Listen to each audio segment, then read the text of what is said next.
If you've sung along to a power ballad in the last 30 years, chances are you're already intimately familiar with Diane Warren's songs. Some of her biggest hits include Cher's If I Could Turn Back Time, Celine Dion's Because You Loved Me, and Aerosmith's I Don't Want to Miss a Thing. Over the span of her 35-year career, Diane Warren has penned hits for hip-hop, country, R&B, and adult contemporary artists. In late August, she finally released her own album, The Cave Sessions Volume 1, where she wrote songs for artists like Ty Dolla $ign, Darius Rucker, and John Legend. The genre-spanning project is modeled after DJ compilation albums and brilliantly shows off Warren's incredible range as a writer. On today's episode, Rick Rubin talks to Diane Warren about how she decided to become a songwriter when she was just 11 years old, and how her parents built a shed in their backyard where she could work out her early arrangements. Warren also talks about her one and only music teacher, who told her dad she had no future in music, and why she feels she has yet to write her best work. This is Broken Record, liner notes for the digital age. I'm Justin Richmond.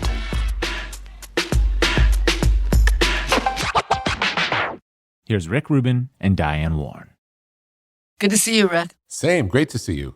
It has been, I don't know how many years, but it feels like it's been a long time. Really, a really long time. I'm trying to think when the last time I saw you was. I can't remember what I did last week, so.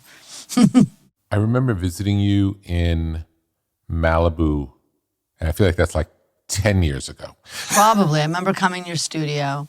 I remember being in the studio when you played me Weezer's version of Unbreak My Heart, which was fucking awesome, which I love to this day. I love it. I love just people flipping my songs. Yeah, I think that's one of my favorites of your songs. I just love that song. It's a really special song. Thank you. Tell me how that one got written. It started with the title, Unbreak My Heart. It was a weird title. I'd never heard it before, and can't remember.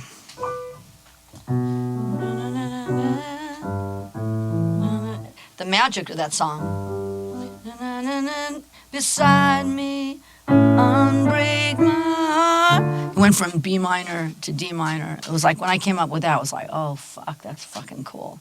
That's the part. That's the part where it gets you. It hits you immediately. It's like it's an emotional change, yeah. Yeah, it's weird. It doesn't make any sense, but that's because I didn't really study music, so I didn't know, when something's fucked up and wrong.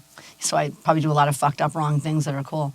When did you start writing songs? How old were you? I was 11, but when I was 14, I became like obsessed. It was all I lived for. I would study Billboard. I mean, I was a shitty student. I got kicked out of a couple of schools, and I fucking hated school. But when I really got into writing, I made my dad get me a subscription to Billboard. I studied it. Like, that was college to me. I studied to see who wrote every song and who produced songs, and I didn't really care who sang them, as much. I was interested in all the behind-the-scenes stuff going on. But I was just obsessed with writing, and that was when I was 14. So I'm the same way now. I just go, I was to say I'm in a nicer place to write, but I'm not. I mean, my room is disgusting where I mainly work. It's really messy and dirty and stuff. So at the time, as a kid, my dad got me a shed in the back of the house because my parents couldn't stand listening to me playing the same song over and over. That's what I do when I'm writing. I'm just kind of playing it over and over and getting it right. So I would go I'd be in that shed in the backyard, this like metal kind of shed thing, and just writing. And if it was cold, I had a little heater there. I've just been like this, and I'm the same way now. I do the same thing. I'm still as obsessed. I think hopefully I'm better. And I keep learning. I think I'm really writing my best songs right now, that I've ever written. From the time you were 14, did you know you wanted to be a songwriter and that's what you wanted to do with your life? Or did you think you'd have a real job and you would write songs too? A real job? What? No. I knew when I was 8, I was 8 years old. It's what I wanted to do. And there was no plan B. Plan B is being a bag lady and, living on the street or something. 'Cause I literally do not know how to do anything else. I don't. Yeah. I don't know how to do anything else. I'm utterly useless at everything, except this. Where do you think the idea came from to do it? What did you see that at least made you want to do this? Well, I always loved music, and I've always just been immersed in it. I have older sisters, so I always heard music. My mom and dad had all the great show tunes, Man of La Mancha, all those, My Fair Lady, and then my sisters had all the pop music of the day. And when I grew up, radio played everything, so I just got fed this diet of just great music. But anyways, I remember looking on a single, on a 45, kids, when there used to be 45s back in the old days. And it was a 45 of Up on the Roof, and I saw Goff and King, and I loved that song. And I thought to myself, and I still remember looking at it and going, I want to be in those parentheses. I want to be that. I don't want to be the singer. I don't want to do any of that. But I want to be in the parentheses. And I was a kid when I thought that, so how the fuck did I know that? So cool. That's a great album title for your next album. In the Parentheses would be a great name. Yeah. It's amazing that you knew so early and you dedicated yourself to it and it worked. It's 1 in a billion. But it's the passion that you put in that makes it what it is. It's like you were clearly meant to do this. It's interesting. Yeah. And then there's all these, things these pinch me moments. Like I was the biggest Beatles fan. Like one of my sisters took me to see the Beatles twice, when I was like a little kid, like 6 or 7 or something. And I just had Paul McCartney and Ringo Starr on my song, Here's to the Nights. Wow. In the video, they're singing my song, and with a bunch of other great artists as well, like Lenny Kravitz and Sheryl Crow and Chris Stapleton, a lot of other artists on there. But the main part of that song is Paul McCartney and Ringo Starr. And I'm like, I still, if I think about it, it kind of blows me away. Did you take piano lessons as a kid? No, I didn't take any. Okay, so I'm going to tell you, the one time I took music lessons, my dad brought me a little guitar from Tijuana. He took me to a guitar teacher in the Valley. So the guitar teacher wanted me to learn scales, and I didn't. So the second time, I just wanted to make up my own songs. I mean, fuck learning scales. So I came back the next week to take my second lesson, and the guy said, Mr. Warren, you shouldn't bring your daughter back. She has no future in music. So that was my music lessons. I taught myself to chords. I taught myself to play the piano. Someone once told me that the piano is the songwriter's instrument. So when I was 18, I'm like, okay, I'm going to learn enough to, I'm not a good piano player. I'm not even a good guitar player, but I can get around. I know chords. I took one theory class in school that, beginning theory, but I didn't really pay attention to it, but maybe some of it seeped in. But again, I'm not a schooled musician, which is good. Because if you have too much music education, you'll go like, well, you can't do that. That's not the right. That doesn't, well, fuck that. I don't even know what's right or wrong. I just go by what I feel. What's your rhythm of writing? Do you write every day? Every day. It's funny, the T-shirt you chose to wear. Fuck off, I'm writing. Yeah. Yeah, it's kind of my favorite shirt. I thought it was appropriate since we're talking today that I should wear that. My rhythm, and my first hit being Rhythm of the Night, so rhythm isn't a good word. I just show up. I go to work every day. I go get my coffee and go to my office and either starting something new or working on what I'm working on. How did the first one happen? How did the DeBarge song happen? I was signed to a guy named Jack White, who, not the White Stripes, Jack White, a German producer. And through Jack, I was signed to Arista Publishing administered him. So someone over there named Linda Blum actually told me about this movie, The Last Dragon. And I did the song for it. I've done a lot of movie songs. That's what I do a lot of. So my first big hit was from a movie. Berry Gordy's The Last Dragon. And DeBarge did the song, and it's the first time that I had a hit, words and music, by me.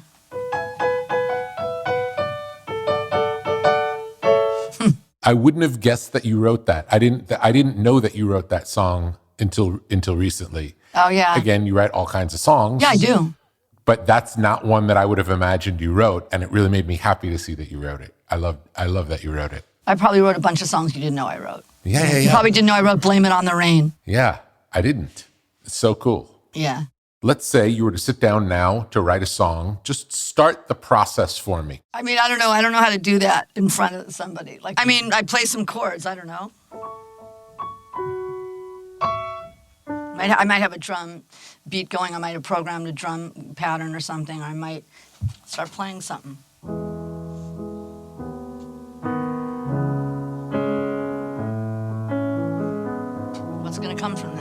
knows? And when you play, are you listening to what you're playing and listening, and then based on what you hear, you make decisions to change things or do something different or to go somewhere else? I'm not even conscious of it. It's such a weird, like, that's why it's hard to, like, you know, people are going, well, what's your process? I mean, I have no fucking clue. You know, I'm just in the moment, and I'm just going with it, and concepts kind of pop up. These crazy concepts. Like, I just started something. I'm not going to play it because I don't have much of it, but I was like, this is the fucking coolest concept, like, you know, that no one's done this, you know? So it's kind of fun. You know, whether it's Unbreak My Heart or whether it's, you know, something else I'm coming up with, you know, it's just kind of finding something that maybe hasn't been said that way, or some notes that excite me, and I don't know. Have you always programmed a beat first and then played to the beat, or not necessarily? No, sometimes I don't have any I'm just sitting at the guitar or at my keyboards, you know.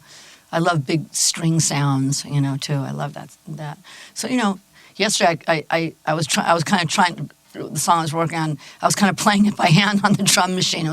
And trying to play the bass on my left hand. It was kind of funny and horrible sounding, but the song I think could be good. So, you know, just however way I do it. Do you typically get the melody before the lyrics and then you fill in the lyrics? Yeah, I mean, the really good ones kind of come together in a weird way, but then the rest of the song I have to fill in. Like what's, you know, the first verse might have come easy, and then, oh, you know, where am I going to go in the second verse? And I don't even go near the bridge until I have every part of the song written, because I have no idea where the bridge wants to take me. Even musically, would you not know the bridge until the rest of the song is written? Yeah, unless I might have had something that I didn't use in the verse, that, like, something I did a few weeks ago was like that, where this part didn't work in the verse, but I was like, I made a little mental note to myself, there's your bridge. Yeah. Do you ever start the process with an artist in mind? I'm going to write a song for Cher. Or do you just write a song? I try just to write a song, you know, like, I just try to write a great song. I don't want to have any preconceived notions. Like, if I write it with one person in mind, that's going to only be for that one person. And if they don't do the song, you know, then what do, you know? So if you write a great song, you know, it can go a million different ways and to a lot of different people. You know, when I'm writing something, I go, oh, that's really great for so-and-so or so-and-so. But I don't sit down to write a song for somebody, no. I mean, the only time I sit down to write a song for something in particular is a movie. Yeah. Typically, if it takes a week to write a song, has there ever been a case where a song has come really quick, or where a song that you've had to fight with for a really long time? Has that ever happened? Nothing that I've had to fight with for a really long time. A couple of them have come quick. I can think of two songs that came really quick, you know, two of my favorites, too. One is Till It Happens to You, done by Lady Gaga. That song just wrote itself. The other one is a song called When I'm Back on My Feet Again, that Michael Bolton did, that to this day is one of my favorite. Both those songs are two of my favorite songs. When they come quickly like that, when do you start thinking about who could record it? During the process, you know, while I'm writing it, I think of, like, different artists that could do the song. I'm not above calling people, you know me. Yes. How often does it happen where you finish a song and you think, wow, this is really great? It's been happening a lot lately. Amazing. Like, I'm like, wow. Used to be where I felt like I'd write one of those songs every now, like, in a bunch of songs, and one of those, and now I'm feeling like with a lot of what I'm doing right now. Such a great feeling. Yeah, it is, 'cause I feel like I'm learning and just getting better. I'm just hungry to learn and hungry to write and, you know, hungry to succeed. Yeah. How would you describe what makes a song great? It's hard to describe it. You feel it, right? A great melody. I mean, you have to have a great melody. And to me, you have to have a great lyric, too, and you have to have the marriage of the two. What do you think makes a great song? I think it's the feeling. I think it's the way it makes you feel. I don't think there's any technical way to describe it. Right, but that is what's making you feel something, when it's that perfect combination. Yeah. The example you gave when you played the piece of Unbreak My Heart with that change, to me, those moments are what makes a song great. Like an unexpected change that the fact that it's unexpected makes you listen closer. You know, like it catches your ear. It makes you pay attention. Yeah. But often things that catch your ear and make you pay attention are things you don't like. So for it to be something, it's like a fine line when something can be challenging enough to be interesting and still you want to listen to it again instead of never hear it again. Yeah. I prefer the other way. I prefer the good way. After the DeBarge song, what was the next song that somebody recorded of yours? I think Nothing's Gonna Stop Us Now, or was it I Get Weak? I can't remember. There's a bunch of them then. Nothing's Gonna Stop Us Now was from Mannequin, and that's kind of become a classic. I did that with my friend Albert Hammond, and then a bunch of other ones at that time. I'm just trying to think. A big hit with Heart, Who Will You Run To? Belinda Carlisle, I Get Weak, which is still one of my favorite songs I've ever done. The doors started opening. The doors that are closed, as you know when it became easier. You have a little success, and all of a sudden, it's the people that didn't like that song. Oh, I really like that song now. That shit goes. But it's just like it's natural. Describe what the record business was like when you entered it versus the record business of today and all the changes it's gone through. Just describe your experience of seeing it change. Okay, well, one thing stays constant, and that's a great song. So what I do stays the same, right? I still have to write a great song. The negative difference to me is it's so data-driven now. To me, the data that matters is if it makes the hair on your arm stand up and it makes your heart feel something and you just go, fuck, what is that, right? As opposed to your TikTok numbers and all the algorithms, algorithm of the night. I'll rewrite it. Feel the beat of the algorithm of the night. I was talking to an artist, and he's really good, and he just put his album out, and I gave him a song. This was like last year. And one of his managers works for a major company, and he's on an independent label, and I go, why doesn't your manager sign you? And he goes, my TikTok numbers aren't high enough. I'm like, fuck. Like, and you think that, like, the greatest artists, with the Beatles, if their TikTok numbers weren't high, would Prince get signed today? To me, some of that I find sad, because it's really all about, like we were talking about, what a song makes you feel, not about your numbers. Because you know what? Some records and artists might take longer, but I don't know if a label will stay with you for that to happen. And to me, that's sad. Don't you think? Absolutely. And some of the biggest artists in the world didn't break to their third album. Yeah. And in today's world, now it's the first single. Yeah, you don't even get to your second. Forget your second album. You don't get to your second single. Yeah, it takes time to develop. It's sad. That's sad. And I feel bad for artists. And then they kind of have to do all the work even before a label is interested. But for me, it's the same thing. I have to write a song somebody wants to sing. So that hasn't changed at all. Mm-hmm. What's the feeling when you hear a great singer sing your song for the first time? How does it? Nothing better. I mean, nothing better. I'm sitting here writing a song and I'm singing it and I sound like shit, And then, look, I have one song. I'm going to give you an example. And I got to hear two great singers on it. I wrote a song called I Was Here that Beyonce sang. Really one of my favorite songs. And then last year, Dame Shirley Bassey recorded it. It was like, fuck. Wow. It's like so cool. Incredible. The original James Bond, Dame Shirley Bassey just did my song.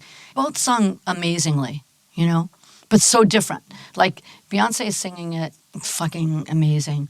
But, she's talking about, I was here, I lived, I loved. She's almost looking ahead, and then Shirley Bassey is looking behind in a way, like everything she's done. And it's such a different reading of the song. And both are just genius, I think. It's an incredible thing when the song's context changes based on the person singing it. Oh, yeah. Well, another example was when I did How Do I Live? And it was out with Leanne Rimes and Trisha Yearwood. And Leanne Rimes was 14. And then Trisha Yearwood was older. And so it meant something different. Like, you're 14 years old. How do I live without you? And both versions were great. One was, kind of innocent, and one was lived in. And they both were fantastic. I love to see my songs get other lives and get reinterpreted. And what I really love? I love to go on YouTube and listen to all the covers.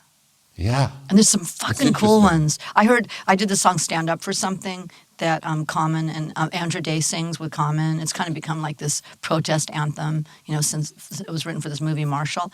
And I went online just to see if there was any cool covers. And there's like these little kids. This little girl was probably 8 years old, singing from her heart and singing the shit out of it. And a little kid rapper doing Common's rap. And that just made me so happy. Like that so song cool. Got through. Right? It's like the coolest thing in the world. Have the way that people have reinterpreted your songs, like you write the song, you give a demo to the artist. Yeah. or you give a demo to the producer, and then they make the record. How often is it very aligned with the demo, and how often does it really stray from the demo as far as the production goes? Usually it's pretty close, or someone flips it, which I love. Here's the thing: it's my song, but it's your record. So Yeah. I know that, and that's cool with me because you want people to respect the song, and I work really hard on them. But sometimes someone will flip something. I remember I had a song called "I Could Not Ask for More" that Edwin McCain did. And I remember Matt Serletta, who's a great producer, produced it. I heard it. I'm like, oh, this fucking sucks. He sped it up like 15, beats. It was this ballad. And I hated it when I first heard it. And then the more I heard it, I was like, this is fucking brilliant what he did. He flipped my song and made it better, and then it became a hit by two artists. It became a hit with Edwin McCain, and then Sarah Evans had like a #1 country record with it too, with that arrangement. So, I'm all for people flipping my songs. I just wrote something recently that kind of was just doing this Afrobeat kind of thing.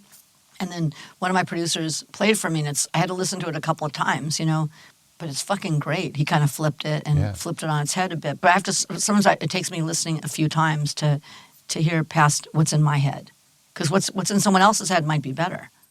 Would you say most of your songs are love songs? A lot of them are, but then but then I have songs about other things too. I Was Here isn't a love song. Stand Up for Something's not a love song. Till It Happens to You is not a love song. I'm trying to think on my album. There's a lot of love songs. But then there's times like this, the Darius Rucker song. And times like this, We Could All Use an Angel. How did this new album come about? Because in the past, we've talked about a different kind of album that I thought you were going to make. Well, you never know about that one. Okay, because that's what I thought when I heard you have an album coming out. I assumed it was that, and it turned into this. And tell me how it happened. Yeah, it's me being DJ Diane. What it is I saw a lot of these DJ producers, the Mark Ronsons of the world, or Calvin Harris, David Guetta. They all curate records of different artists. And I thought, and I have this song that John Legend did, so it kind of happened at the same time. I had a song called "Where Is Your Heart." I think it's the best thing he's ever done. He probably doesn't, because he didn't write it. It's one of my best songs and performances that I've ever heard on any song of mine. And he kept saying he was going to use the song, and I kept giving it to other artists and having to pull it because he wanted it and then he didn't want it. In my mind, I was like, I'm determined to get this song heard, right? And then I know no one can sing it like him, but whatever. I don't know if he's ever going to put it on his record. But at the same time, I'm thinking that this idea is percolating in my mind, like, I do so many different. I'm in all genres of music. Most songwriters are in one genre, whether it's hip hop, country, or Latin, or rock. And I've always been in all genres. I've always worked with every artist there is. The classical crossover artists, everything. And it got me thinking. Why can't I do that? Why can't I curate a record and let me just do all kinds of songs? Let me do songs like "Sweet" with Pentatonics and John Batiste, and "Domino" with LP, and give Celine Dion a really totally different song, Superwoman, and then give a hip hop country song to Ty Dolla $ign. And then why can't I put G-Eazy and Santana on a song? She's fire, So it's all over the place, or Louis Fonsi, or there's so much variety on this album. And usually, like, when the DJ producers do something like that, they're getting tons of writers. And by the way, every song now, as you know, has like 10 writers on it. Well, mine has one. Or more. Yeah, or more. I'm like, amazing. I'm going like, what do you guys do? You got the coffee, the hi-hat pattern, and the bridge. What the fuck got you a writing credit on that? But, I didn't write the Spanish lyrics on this, so I do have people that did that. And I didn't write G-Eazy's rap, so that's his.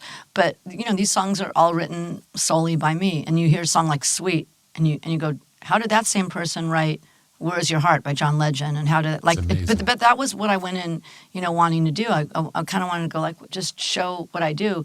And I have so many songs. I already have, like, part of volume 2, because I kept changing it, because I kept writing new songs. My favorite song on the record is "Seaside." Tell me about that one. Oh, thank you. I'll be seaside, sitting on the sand, drinking a Mai Tai, waking up and soaking up the sunlight. It was just a happy song, I just can't. I don't know what happened. I just kind of was. I had this drum beat that I just had on my drum machine. I started playing chords to it, and the chorus just came to me, and it's just such a happy, uplifting song, and it was like right before the pandemic, but it just kind of makes you happy, right? Like you could close your eyes and just be, the best songs to me are the ones that transport you, and that song you can close your eyes, and if you can't get to the seaside, that song kind of brings the seaside to you. When you're writing that chorus, do you have a picture in mind?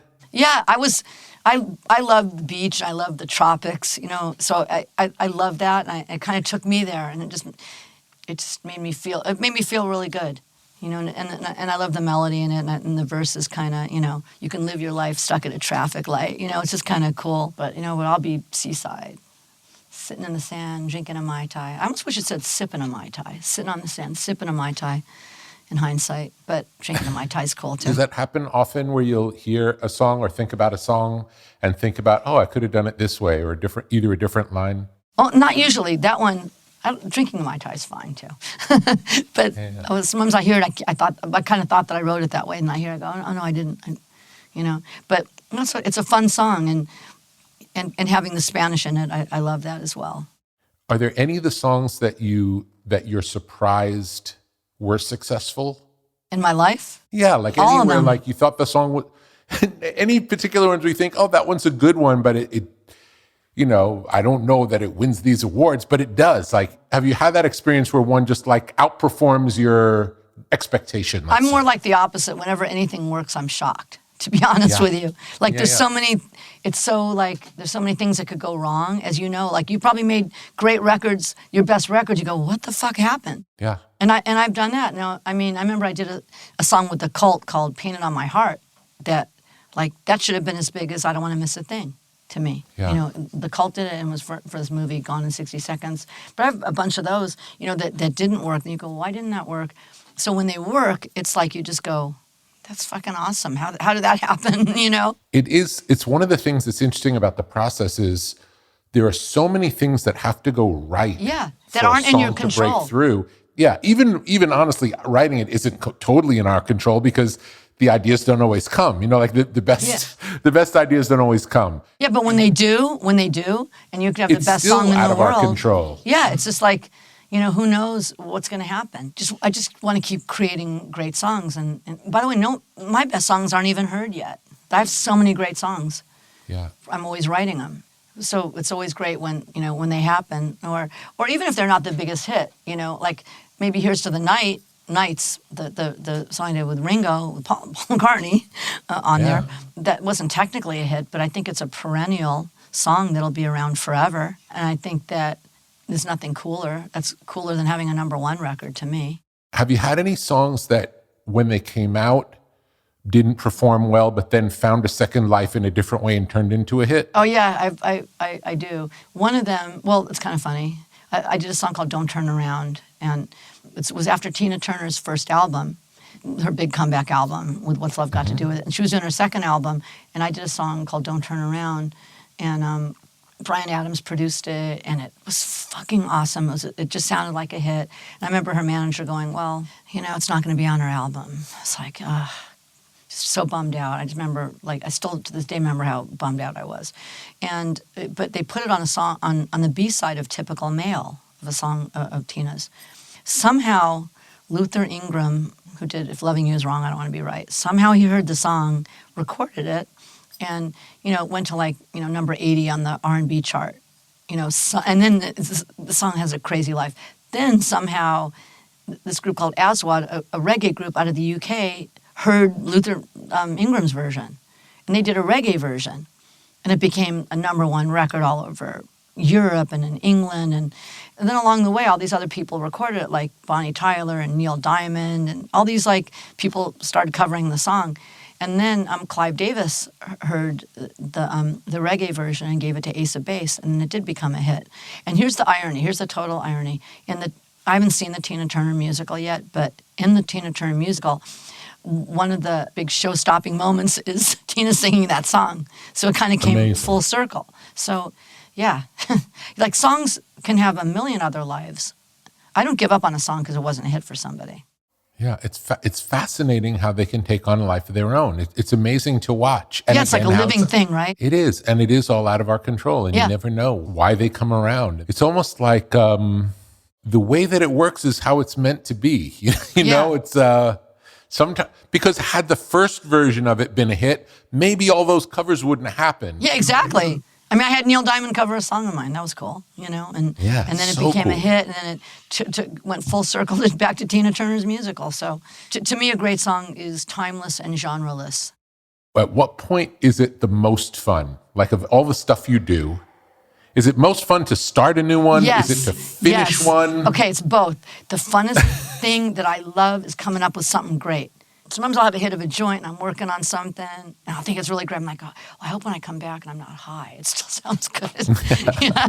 No, but it's that feeling of coming up with something. That is my favorite thing. How often when you come back is it different than you thought it was? I know. I usually know that day. It's that thing. It's what it makes you feel. But just just saying something in a different way that just gets you so excited or this melody or the combination or that you come up with something that there's only so many notes and stuff, but yet you can find a million ways to make them work. And that's my favorite thing is to come up with something. And finishing it is great, but coming up with something is better. You know, and I put a lot of time into these songs. I really do. I'll sit and I'll work all day long on the last two lines of the bridge. Like, fuck. Everything else was easy, but those two lines have taken me all day, or maybe till the next day, you know. But then, you know, I'll listen to a song I might have written, you know, a few months ago or a year ago, whatever, if I have a meeting with an artist, and I'll listen and I'll go, I'm so glad I stayed with that song. And I didn't, because I'm listening like with fresh ears. I'm like, I'm glad I did that. I'm glad I took those 2 days or whatever it took to get that right, because it stands up. Do you ever leave a song unfinished or never? You always finish? I finish everything I'm writing at the time, but I have some starts that I should get to. And start might just be like a cool chord change or like the beginning of some. How small would an idea be that's worth coming back to? It's usually a chorus. It's usually a hook. Mm-hmm. If I move on to something else and I go, what about that? I should go back to that. And I will. I have some really good songs that I'll finish, but I'm always coming up with new ones. It's like my album. I kept coming up with new songs and like, well, I want to do this one. You know, my album was done and my dentist is friends with someone in Pentatonics. My album was done and he goes, you need to, you know, meet the Pentatonics people. I go, oh, I just written this song called Sweet. It's kind of like, it's on my album's called kind of Motown-y. And so I met them, and my album was really done. I'm like, oh, but I want them to do Sweet. And then I ran into John Batiste at the Oscars earlier this year, where I lost for my 12th time. And it's okay. I'm in the game, and I fucking love it. Yeah. And John Batiste won, you know, on his first nomination for Soul. And when I met him, I was like, oh, what if I put together John and Pentatonics? That could be so totally cool, because John's whole vibe is this positivity. He's like so upbeat. Yeah. I wrote the song. That's the one I was nominated for this year. It's called Scene. Amazing. Yeah, Laura Pausini sang it. Can you play a little bit of the song? The one I wrote for the movie? Yeah. But can you just play a little now so we can hear it? I want you to know that you're seen. 'Cause I see you.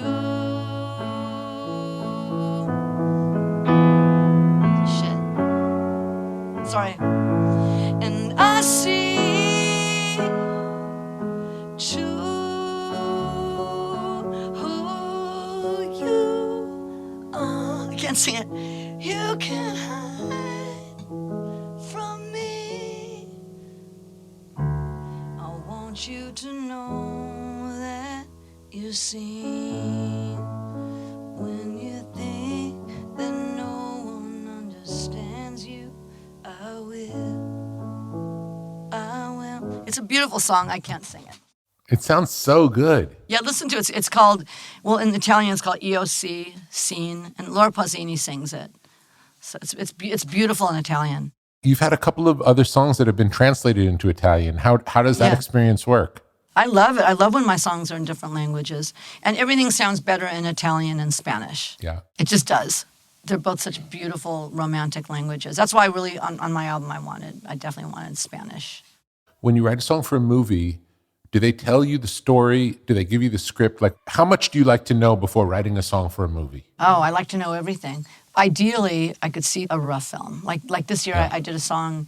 I did a few songs, but I did one of the ones I'm really excited about is a song called "Somehow You Do" that Reba McEntire sings, and it's from a movie called Four Good Days. Glenn Close and Mila Kunis about a drug addict daughter and her mom, and I mean it's a really powerful movie. But I saw a rough of that, and I wanted to write a song, a really hopeful song, you know, at the end of that movie. And I got Reba McEntire to sing my song, which is really cool too. She's so great. Amazing. What she puts into it. And that song in that movie, it means one thing, but outside of the movie, because it's about like going through tough times, you know, and if you look at the comments on the video, it's a lot about depression, a lot of hardships, the people that you're going through. So I try to keep the song open as well to fit the movie. That's the most important thing, but it has to live outside of the movie as well.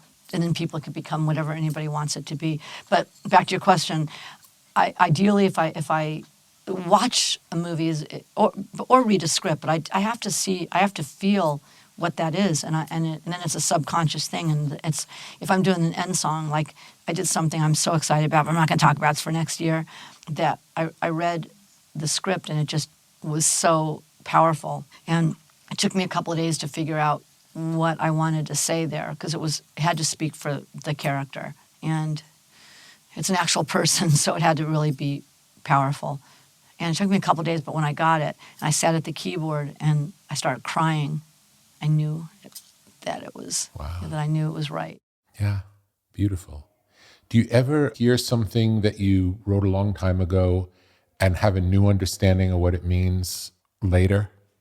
Not really, because I don't go back and listen to my old songs. But if I did, I probably would. I'm so forward motion in how I am. Like I don't usually look back. Like my rear view mirror is just cracked. But your songs are so in the culture that your songs come up. If you live life, we get to hear your songs in life, you know, without, same for me. Like I don't listen back to my music, but it's not unusual for me to be somewhere and hear one of my old songs. Yeah, and how amazing is it that the work you did, you've done. But you're thinking of different things now, right? You've already moved past that. But when you stop and think about it, it is mind-blowing, the effect what you do or what I do has on people. It's just like when we grew up. Think about how that was for us. Well, that's what you're doing or what I'm doing could be for them. And it has the same effect on us. I mean, I know when I hear a song, sometimes I'll hear a song and I don't remember if I hear something I like, I can't tell whether I worked on it or not. Yeah, because they fall into the same category of something that I've listened to so much. Right. Either I was in the room or I wasn't. Right. But the same, I've heard it, 10,000 times, so I may have been there. I have to try to picture the room and see if I was there. Sometimes it really feels familiar. It's like, wow, where did we record this? Like, oh, wait, I had nothing to do with this one. Wait, you could be somewhere and you hear something, you go, like it happens to me, like I was getting coffee BC before COVID, and I heard something, I go, what is that? Oh, that happened to me recently too. And it was just the most random thing, and they were my songs. But that happened to me at a restaurant like last month with my friend. Yeah. And it was so weird because I was about to send one of the songs, I forgot that someone even did it, and I was about to send it to another artist, and I'm glad I didn't because they would have wanted, it was in the same genre of music, they probably wouldn't have wanted to do it. Another song comes on right after, and it was this obscure song I did on In Sync. I was like, wait, that sounds familiar. Oh shit, that's my song. And I was wondering if someone in the restaurant knew that I was there or something, because it was kind of obscure songs. Yeah. But I forgot that was mine. And then I had to Shazam it. Yeah, it's happened to me too. I've Shazam songs like, oh wow, I produced that. Completely forget. It just has to do in both of our cases with the volume. We work on a lot of music and it comes in and it goes out. Yeah, exactly. And it's on to the next. And not that it doesn't mean a lot to us, because it does, my songs mean a lot to me. But what I'm excited about is the next song and what I'm working on now. Yeah. Anything else from your love of music that you want to talk about?